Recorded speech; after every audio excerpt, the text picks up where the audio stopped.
In the spring of 1505, at the age of 20, Giovambattista Ramusio passed a rigorous examination to enter the Venetian chancery and landed a position as junior clerk, with an initial salary of 30 ducats a year.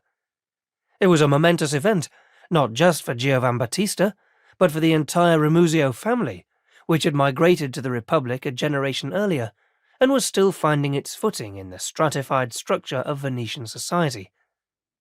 The chancery, located in the Doge's palace, was the central administrative body of the state. It was run by an elite corps of officials drawn from the ranks of the cittadini originari, an intermediate caste of citizens who were not allowed to rule.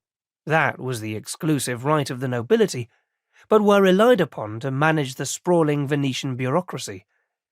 Giovambattista's new job was the first step toward a prestigious career in government, and an affirmation of his family's loyalty to the Republic.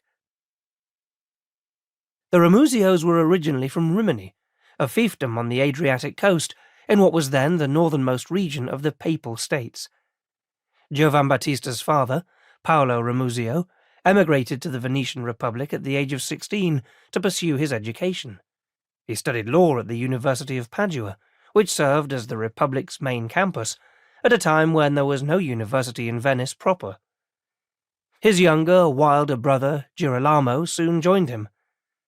Paolo was a brilliant, ambitious student. He obtained his Venetian citizenship and entered the ranks of the magistracy. Girolamo studied medicine and philosophy and wrote clever erotic verse in Latin. When his lover, a prominent Paduan lady, was murdered in mysterious circumstances, he was caught up in the scandal and fled to Syria.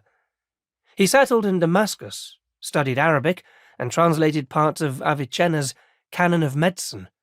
He later moved to Beirut, where, according to a family chronicle, he died around 1484, apparently from indigestion after eating too many apricots.